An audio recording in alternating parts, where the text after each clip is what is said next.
Uh, Today, as you're aware, we had a cabinet meeting, and in the cabinet meeting, we had 10 agendas, and out of these 10 agendas, most of them were routine agendas in terms of uh, regularizing certain aspects of certain service rules which needed to be uh, amended. There were four of them, and these are just routine amendments that are required to be made. Otherwise, as you're aware, that the departmental promotions are stopped, and that becomes a problem. And hence, these amended rules have to be in place. So the four rules, service rules, which were amended today was number one, the Meghalaya Accounts Service Rule 1996. The second one was the Meghalaya Local Fund Audit Service Rules 1996 of the principal rules. And then was the amendment of Rule 5 of the Meghalaya State Electricity Regulatory Commission Rules 2003. And the fourth rules that were amended today were the Meghalaya Food and Civil Supplies Rules 2001. As I said, these are basically just basic amendments made in order to incorporate certain OMs. In some cases, certain wordings have to be changed, nomenclature has to be changed.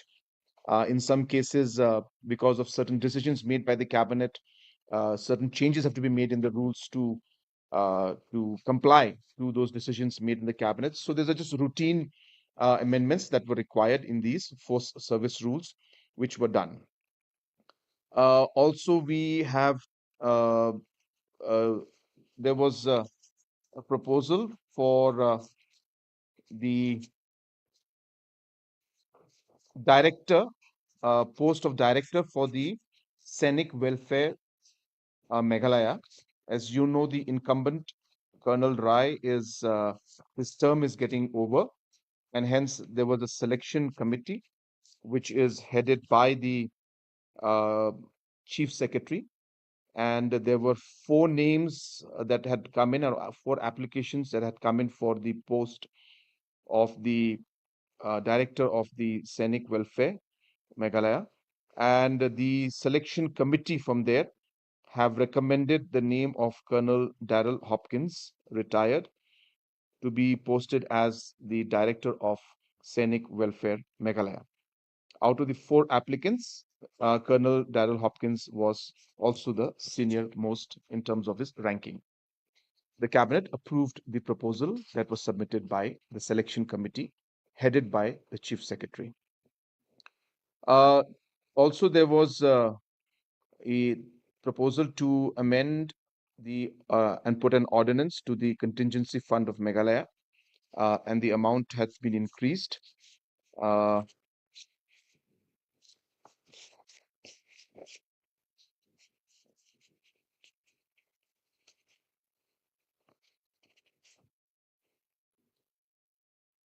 yeah, so the corpus has been increased to 1,000 crores to meet additional demand. Just to clarify with everybody, what contingency basically fund means, it's a provision within the budgetary system of the government, where once the necessary budget which has been passed by the assembly is exhausted for a particular department, it has to be then moved through a supplementary demand in order to spend more if required. And while the supplementary demands are to be passed by the assembly in the session, the contingency fund allows that provision to be used. Now, this does not mean that we have contingency fund that comes in and we increase the amount in the terms of the cash flow. The cash and the money is already available for expenditure. But because provisions are not there within the budgetary provisions, since the budget was passed by the assembly, we need to move to the contingency. And even now, as I said, since we have cash available for certain expenditures, the provisions have to be created, and hence the contingency limit has to be increased for us to be able to go ahead with those expenditures. And hence, this particular provision was incorporated, and an ordinance has been brought in to increase the contingency fund provision and raised it to 1,005 crores. The Again, another very routine matter, as you're aware that the GST Council has, in every council meeting, amendments are made to the GST provisions. And as per the provisions that are cleared in the GST Council meeting, the states who are members in the GST Council have to amend their own states Meghalaya Goods and Service, their own states Goods and Services Tax Act. In our case, the Meghalaya Goods and Services Tax 2017. They have to be amended through an ordinance to incorporate the changes that are made by the GST Council, and all state governments have to do this. And hence, there were certain changes and adopted in the GST Council meeting, which were now incorporated, and this ordinance was brought in to regularize those decisions made by the GST Council in our own Meghalaya Goods and Services Tax Act 2017. Um, Also, we had a decision today. There is the implementation of the Swachh Bharat mission is, as you're aware, Swachh Bharat Mission Plus, Grameen Plus is going on. And in that, because of the challenges that are faced by the Public Health and Engineering Department, since the PHE department is also implementing the Jal Jeevan program, and because of the shortage of manpower to implement the Swachh Bharat Mission Grameen Plus. The decision was made today by the cabinet to transfer the implementation of the Swachh Bharat Grameen from PHE department to the CNRD department. This is being done because of two, three reasons. Number one, the CNRD department has the manpower at the grassroots level to implement the project, and this has been discussed with CNRD department. Number two, most of the states in the country are doing that even today for the same reason that CNRD department of respective state governments have the necessary machinery and manpower in the CNRD department to implement the Swachh Bharat Grameen program in a much faster and better manner. And number three, in a recent review meeting that was held with Jal Shakti Ministry, the minister and the secretary and government officials of Government of India have suggested to Government of Meghalaya to also shift the implementation from PHE to the Swachh Bharat mission. So it's to the Community and Rural Development Department. It's just the same thing, same project. All the aspects are same. It's just that the implementing agency will shift from PHE now to CNRD. The last decision that was made today, if you can just maybe draw your attention to the screen. So as you can see that Meghalaya today, we have, if you see the yellow section there, which says SHG, that is the number of SHGs that we have today. That's 51,674 self-help groups are there in the state. That number used to be about 4,000 in 2018, and today we are at 51,674. The members used to be roughly around 30 to 40,000 in 2018. Today we have 5,20,177 members. That's the last column. And if you look at the top left number out there, which shows the SHG currently has a capital cash flow of 1,000 crores in the rural economy. So this is money that's floating within the self-help groups in the 1,674 groups. That number of 1,000 used to be approximately about 30 to 40 crores in 2018. So that fund that revolves around the SHGs has increased from 40 crores today to over 1,000 crores. Now, I'm giving this background to explain to you the reason why we have taken this decision in the cabinet. And we have decided today in the cabinet to open up a cooperative society, an apex cooperative society of the women self-help groups for financial services. And we are planning to call it Pla Thanka. So Pla is bag in Kasi and Thanka is cash in Garo. So Pla Thanka Cooperative Society.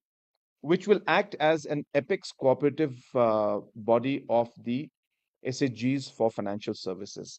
What this does basically is to allow more access of funds through again a cooperative model at the top and apex level, where all the SHGs will be free to join this, subscribe to certain shares, and with a certain amount being subscribed in, they will be able to get.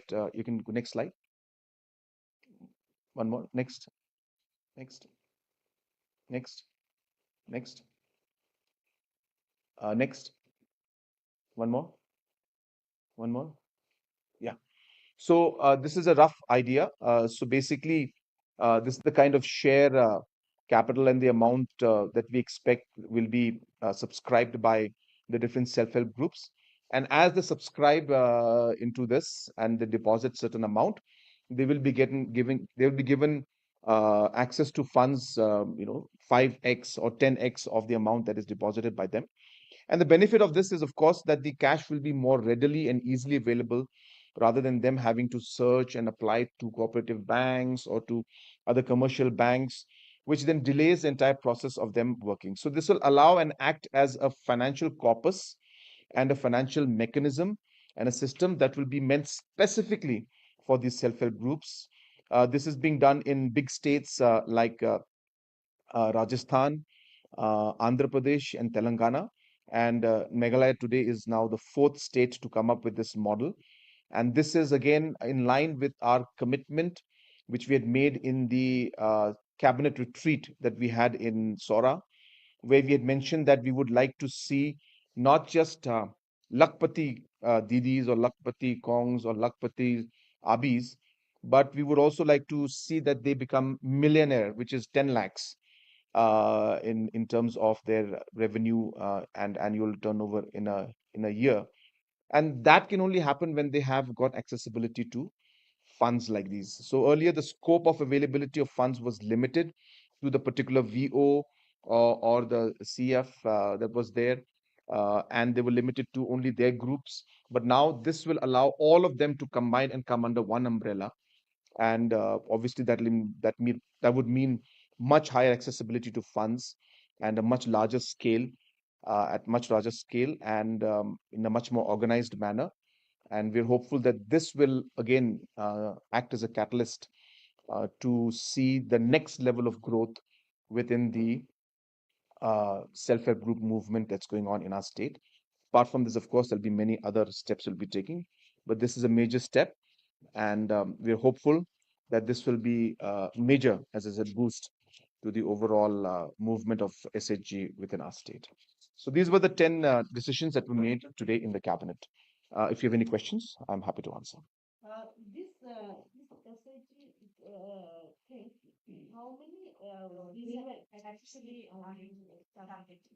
So we have right now 5 lakh 12,000 women roughly.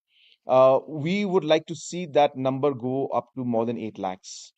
And if you can just go to next slide, just one slide down. Yeah. So this is the target. Basically, the idea is that right now there is about 1,000 crores that's revolving, and they are adding 1,000 crores to the GDP of our state in terms of the money that revolves around the SHGs. Our target is to, number one, the groups, we want them to go from 50,000 to 80,000 by the next 3 to 4 years. And at the same time, we expect that the funds that's revolving, which is about 1,000 crores right now, which started off at 40 crores in 2018, today is at 1,000 crores. We're hopeful that by 2028, we'll be able to increase that amount that's revolving within the self-help groups and bring it up to 8,000 crores. That would really be a big game changer for the different self-help groups. I'll send this to you. Don't worry. You can send this slide and that one slide which I can give. Yeah.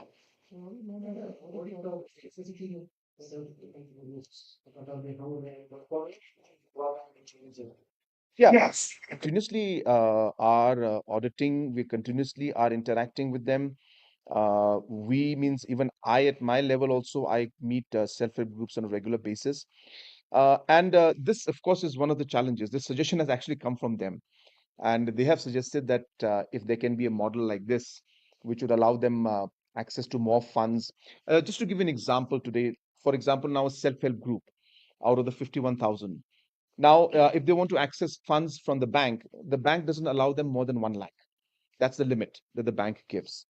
So for them now to go to the next level, they're requiring anything between 5 lakhs to 10 lakhs to be able to expand their business. How do they get that? So there's no way for them to get this. So this particular cooperative, so it's not a bank. Please, I just want to share, it's not yet a bank. Right now, it's just a cooperative society, but it'll provide financial services to the members of the group. And therefore, tomorrow, if any SHG wants to take a loan, so of course they have to subscribe, and then whatever they subscribe, whatever amount they put in, X, it means about 5 times to 10 times more, they can take a loan from there. So suppose they give a amount of 50,000 rupees, then a loan of say, for example, 5 lakhs to whatever, 6 lakhs, 7 lakhs, depends on the numbers. I don't have the details with me right now. So that's what led to us coming out with this particular model. So the financial access to funds by the SHGs and the limitations that are there in today's banking systems, the rules and procedures that are required for them to access that fund and get the liquidity has led to this particular decision being made by us. So those are the challenges that they face. They require offices at the grassroots level to be able to coordinate among their members, which we keep helping them. We have got mechanisms in which we are able to converge with MG and REGS funds. Wherever possible, I give my Chief Minister's Special Development Fund also. So on and so forth, we support them, but we're seeing a huge turnaround at the grassroots level, and this is making a huge impact. We have seen that this is one way in which the uh, the overall livelihood and economic standards at the grassroots level are increasing. Of course, there's a lot more to be done. I'm not saying it's a perfect system, but at least it's far better than what it used to be before. And more importantly, as I said, when they are part of a member of a self-help group, it's like a family, and they support each other. And whenever they are in distress, also the group gives loans and funds to their members. In return, of course, they take back the money with interest, and that's how the self-help group movement moves forward. And they're there to support each other and help each other. So that's what's happening, and we're hopeful that this will be a major step to take things even further into the next level. So, to what extent is the formation of self-help groups have been able to address the problem of unemployment in the families? It has been able to address to a large extent. Uh, in my last visit, when I had gone to Sora and I had interacted with the self-help groups out there, this is exactly what the self-help groups had told me. And in fact, there were some of them who had given testimony of how the self-help group movement has helped them. And now a lot of them, in fact, were not able to sustain their families, were not able to pay tuition fees or school fees. And now, after the self-help group movement has taken place, they are able to uplift their overall livelihood and standards, and are able to take care of their children, give school admission fees, so on and so forth. So we have seen that to a large extent it has helped. As I showed you the numbers, we have today almost 5,10,000 women who are part of the self-help group movement. So when we started off in 2018, there were less than 50,000. So it's grown over 10 times, and a huge impact has been there. Of course, as I said, I'm not saying that everything has changed and we have achieved everything. A lot more needs to be done, and we'll continue to work with it and continue to improve it and see how we can provide even better economic facilities to our women self-help groups. To form one cooperative society, how many groups to be there? So So basically, basically, just go up. Next slide. Yeah. So if you can see out here, so if you see the members, there are 5,20,000 members. These members are all into about 51,000 groups. So that's about 10 members in each self-help group.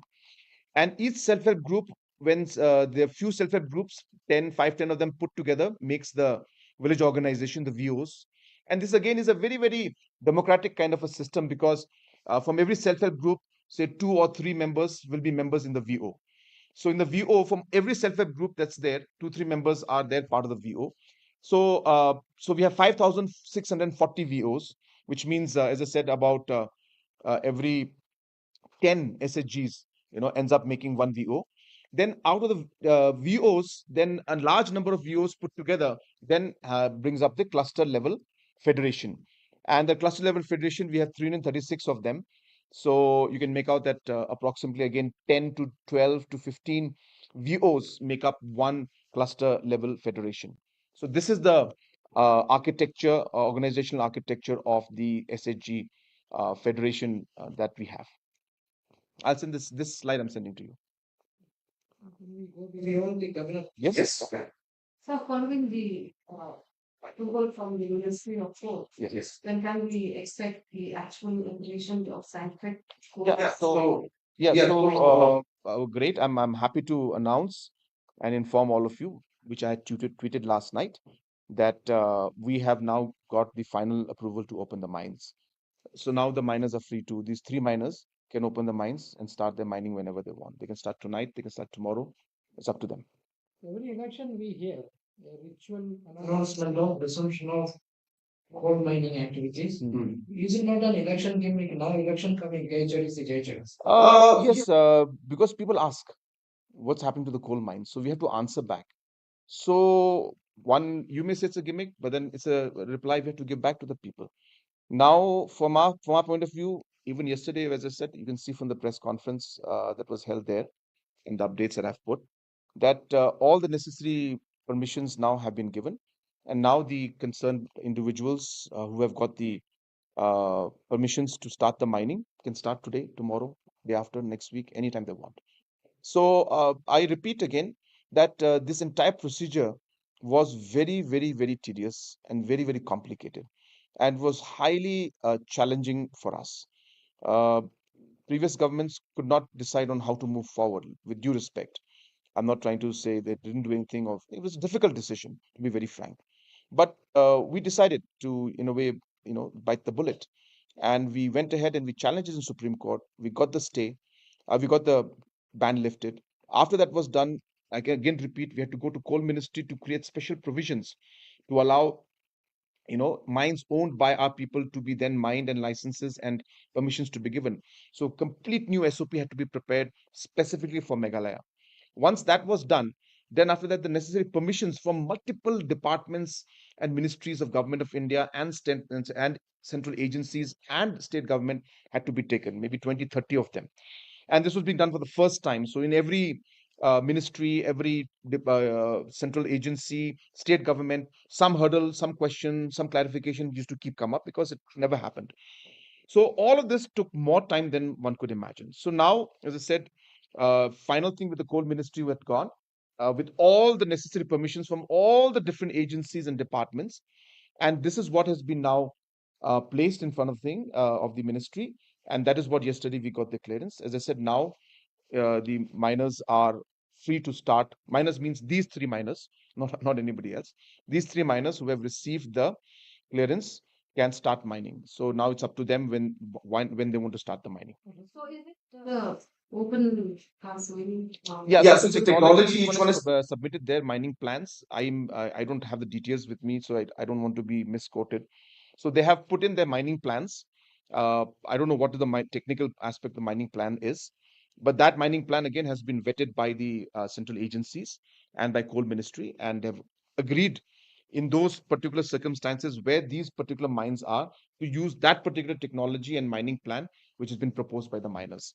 So now all the clearances have been given, and as I said, now the miners, they can start their mining as per the mining plan. So can we hope that there will be a full stop to illegal coal mining activity? Yes, from the government side, that's exactly what we have been working towards. I reiterate that from the beginning, when this entire issue of coal ban took place, one had to realize, and I again repeat myself, that even when the decision was made, it should have been just and fair and transition based. You cannot stop a process of mining that has been going on for the last 2 centuries and expect people just to stop what they've been doing for their livelihood for past 100 years, 200 years. So therefore, while a process had to be adopted, the agencies that had banned the mining that time should have approached by the process of allowing the people to adapt and given them a time to transit into a cleaner process and given them options. Now this is something that is so from government point of view it's very clear. So you either you provide the miners the necessary permissions and the process through which they can legally mine, or you will find people who are they've been doing what they've been doing for 200 years and suddenly you take away their livelihood. So obviously there's going to be reaction, so it's natural. But obviously as a government, since the decisions were made by different agencies, we had to be very strict and implement a lot of provisions. But as I said, when thousands and lakhs of people's livelihood is dependent, obviously it takes time and there is a lot of concern, and it's difficult to, as I said, to tell people that don't do what you've been doing for 100 years, 200 years for your livelihood, and you snatch away their livelihood. So it's not easy. So point being that it was a very difficult phase.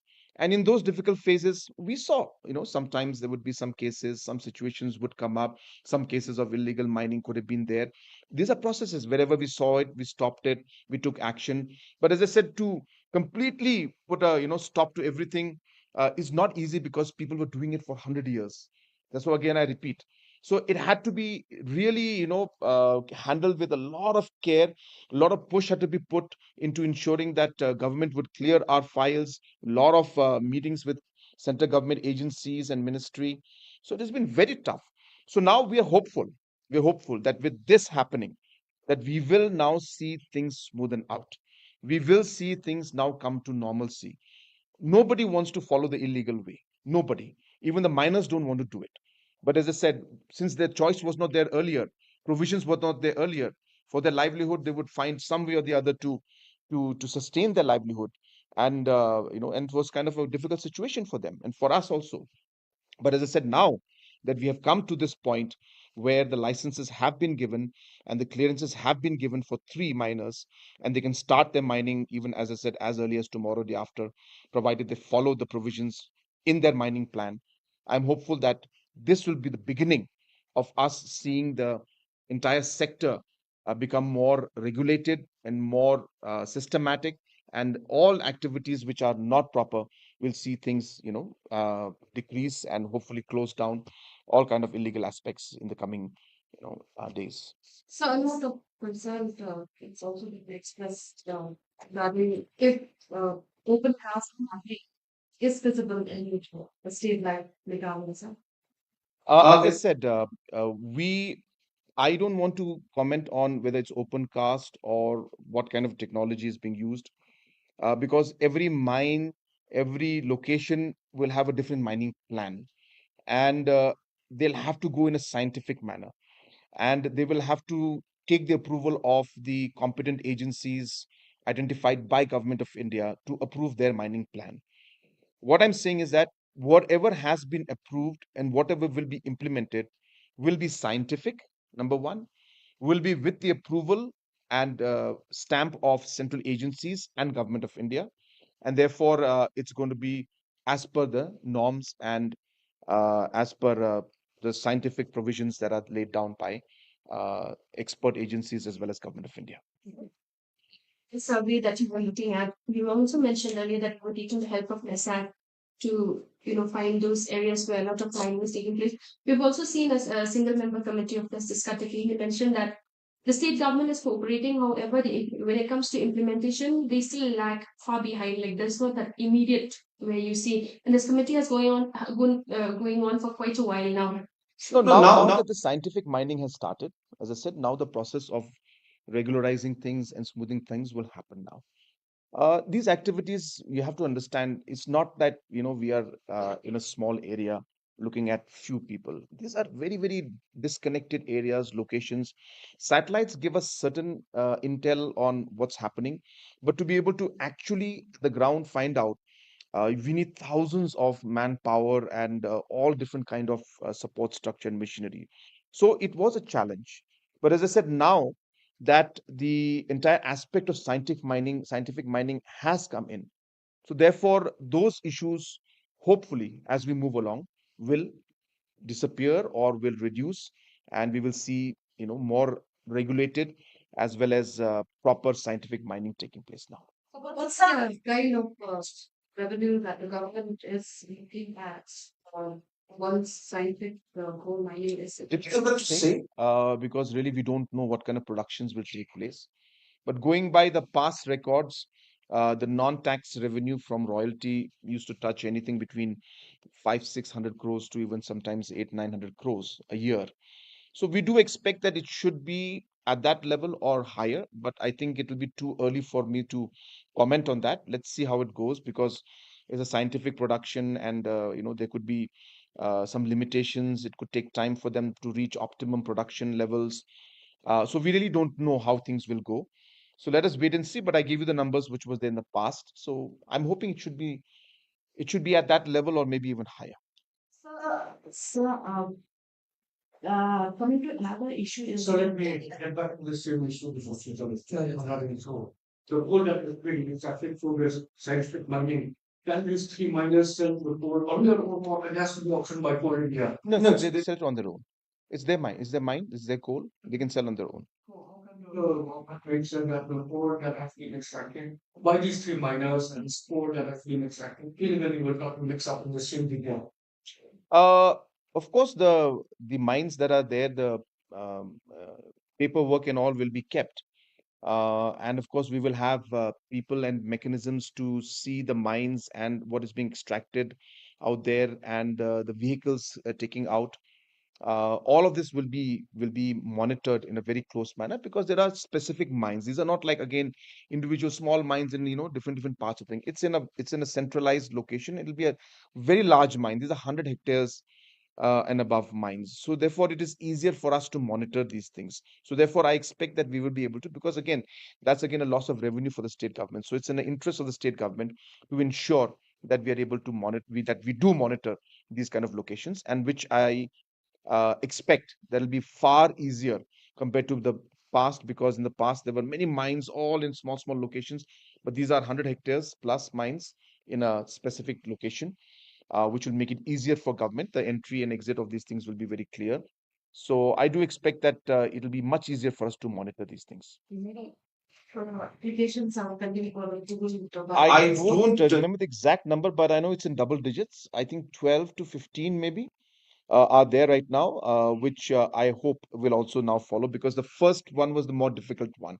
Now that we have learned the process, I expect that the next ones will be slightly smoother. We made a practical observation. The entire NGT's ban, the approach was wrong because there should have been time should have been given for transition. That is what. Yes, that's what I. No, you see, if you look at uh, global practice, there is a concept called just transition, which means justified transition. Now, if you were to look at climate change and CO2 emission, so NGT ban is like telling India that you have to cut down today itself 50% of your emissions, or else we'll not give you any more aid, or we'll not give you this. You have to stop all these kind of things. You can't do that. You can't do that. You have to tell India, like, look, we expect you to do 10% lesser by first year. Second year, we expect maybe 20%. Third year, we expect 20%. And by 10th year, you have to stop it. So that's what called justified transition. And that's the concept which I personally feel should have been put out here, where the ban should have been said there is a ban that we propose because this is unscientific, it is affecting the environment, and it affects other aspects of safety of miners. And hence, by there are these steps in this mining procedure. This must stop today. But because of the livelihood and the transition period that is required to be given to the miners, will allow this particular practice to continue for 2 years. And then this one for another 2 years. But by the 10th year, there'll be a complete ban on the mining of using the rat hole mining or whatever other mechanisms. That is what should have been done, is what I'm saying. So when you completely cut off some procedure which has been followed for 200 years, and suddenly you come up and just say, well, what you did in 200 years was not correct, so you cannot do it from tomorrow. I feel it's unfair. And therefore, the right way to do this was to have, as I said, a justified transition. We call it just transition, is what I'm trying to say. Why the government did not ask? It's not all. Why? I I that's what it in 2009. I have one why why the the case is Supreme Court. exactly Why? why Why? I you also want to ask ask a questions, question, but but again, again, political if I go into those angles. I don't know why they didn't do it. But we did it in 2019. As soon as we came in, we of course took some time to understand, to be sure that we want to go ahead with this. And then when this tough decision came in front of me, where it says that look, there's a chance you could lose this case, and if you lose this case, then it'll be more complicated. So we went through all the pros and cons. We went through all the aspects. We discussed with many legal experts, and then the decision was up to me to decide as chief minister whether we will go and challenge this in Supreme Court. And I said, look, whatever was done was incorrect. Let's go and challenge this. And that decision was very tough. Let me tell you, it wasn't easy. So it looks very easy now, and a lot of people question time and zooming. I understand, but it was not easy when that moment was there, when we didn't know what was going to happen in the court case, how this would unfold in the coming years. Am I going to be making things more complicated? And what if Supreme Court stamps the ban, and it becomes even more difficult for us to come out of it? I had to take a tough call, and then we took the call that whatever it may be, let's go and challenge this. From legal point of view, looks like we're in strong grounds.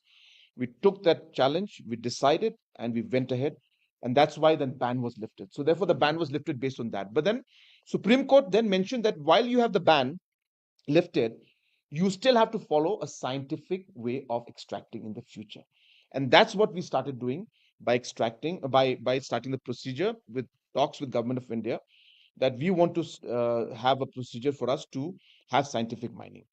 Now, the challenge we faced in Meghalaya was the land holding systems were different from the rest of the country. So, where there were the land holding systems, the government of India had for the rest of the states where the land and the mines are owned by the government of that state, in Meghalaya it was different. So when we went and applied, they said there is no provision for private mines to be given and things. So we had to create new provisions for Meghalaya, and that took us many months. And again, countered applications to be put, more rules to be put. So it was a very challenging procedure, which is difficult to explain in one press conference. I'll take some time one of these days to have your favorite press uh, CM Connect with press of 4 hours, as always. This time we'll do it 5 hours.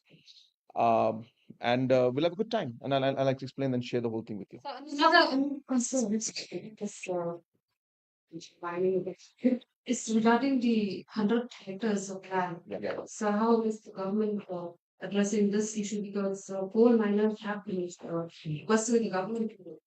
So So you're you're right. right. We We are are also also concerned concerned. about the smaller miners. But as I said, we were at a crossroad where we had to move forward in discussion with Government of India, and we were not in a position to bargain too much. We were already bargaining that look, the land holding system is different in Meghalaya, and hence the private mines have to be given this. Government of India said it's not possible because it can't be done. Why will we go into private mines? But then we had to explain that that is how systems work in Meghalaya, and that's how the land holding system is, and we have to move forward in that. My point being that there were too many conditions and too many areas which were of great importance, and we had to move forward. And hence, I did not have the luxury to bargain with Government of India on too many fronts. So when this issue came out of 100 hectare, when I opened the subject, this 100 hectare is again a norm throughout the country and the Government of India's policy. Now, coming out with the provision and reducing it to 10 acres was another bargaining point which I had to do with Government of India, which I felt that if I push for that and I push too many things, maybe nothing will go through. So let me first push this 100 hectare and not go too hard a bargain. And then once this happens, then place my case at a second level, saying that 90% of our miners are small miners.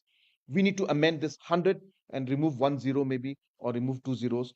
So we are doing it. So it was a decision again I had to take, where I had to decide at that point in time, by putting too many conditions, am I jeopardizing the process and making it more complicated for Government of India to reach to a decision?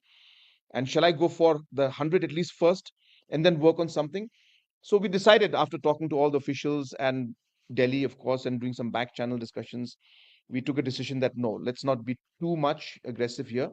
Let's at least start the process of mining. At least let few miners get the license, and then let's continue our work process and try to get the smaller miners. So it was a very difficult decision, but the hindsight, I think we did the right thing. We are at least now at that point where at least mining is now open. Scientific process has started, and three miners now have got the permission to start their mines. Now the Now the next next step step for for me me starts starts. is to get the smaller miners also on board. So, another issue, there are other issues also. Yeah, yeah. Yes. Sir, 30 to 40 million year old fossil was stolen from Bangladesh, South Carolina. So, what the government is doing? What is the It's a It's a very sad and unfortunate situation. As I said, we had challenges because in the initial stage, because that area, the Akhang and the land and Nokmas, it's under them, and so it was very difficult for us to kind of, you can say, completely take over that area because it was traditional land and owned by the Nokmas and Akhang and all, and that would become a complicated issue, and government would be blamed again for forcefully trying to take over certain lands. So we only were able to provide security to a certain level, close the gates and the accessibility to that location, and request the local people not to disturb till we are able to bring and create a setup of the geological survey and other officials and put up their base there, because that was the demand of the people, which of course was complicated because getting a whole setup takes a bit of a time. We never expected, to be very frank, that this kind of a situation would happen, but it has happened. And now, if I'm not wrong, there's an FIR that has been lodged and inquiry is being done. Uh, let's hope that we're able to retrieve some, and even now we will continue the whatever the process of geological survey is still going, because I feel that we should not just stop here.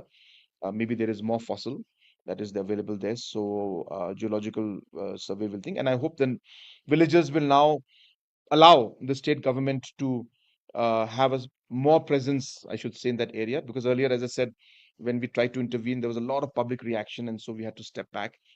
But then now I hope with this unfortunate incident happening, there will be a bit more cooperation, and we will see how to work together with the local people and hopefully convince Geological Survey that they should continue the process of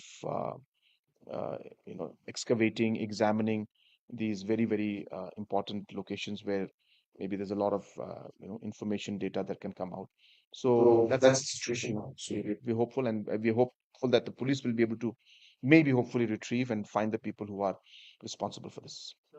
recently, Uttarakhand became the first state to implement the Uniform Civil Code, and Assam has said that it will follow suit.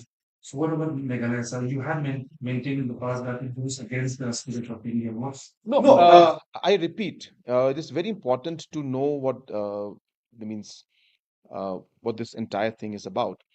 Uh, there are two parts to it.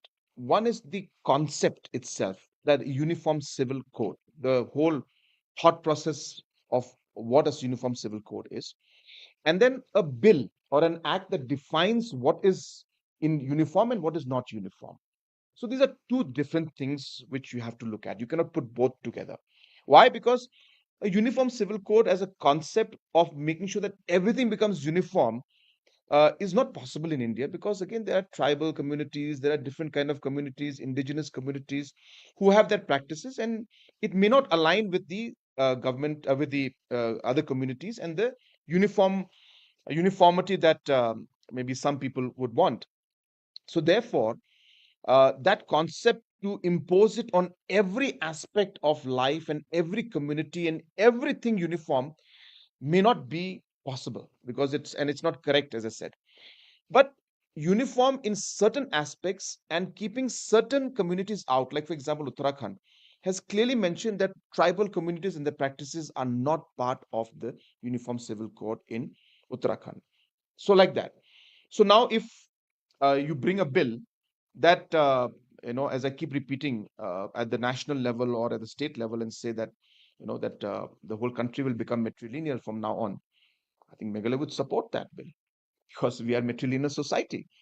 So it depends on the content of the bill, what is going to be uniform, in what way it's going to be uniform. So it's premature for us to talk about that.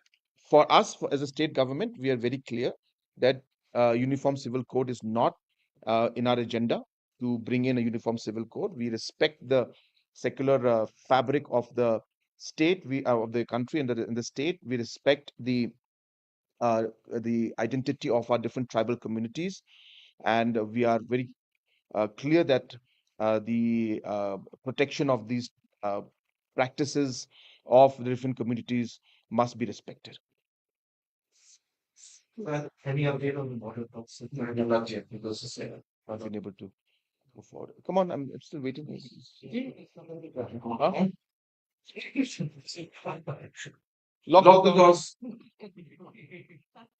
So anyway, so So next next time, time, again, again, I I have also decided that I'm not going to have this weekly thing. Huh? I'm going to have it once in 2 weeks. And yeah, that's better. And I'll have good presentations, 3, 4. I'm going to go on live on Facebook on that also. I'm going to put the presentations on my website so you can download those presentations. And not just you, any public can download those presentations. This live, which I put on Facebook, also will be recorded and the episodes will be there. It'll be available on Hello Meghalaya. It'll be available on CMO platform. It'll be available on Conrad Sangma platform. So we'll put this up so that it becomes all recorded. And if people want to go back to the information and data, they can always go back to the recordings.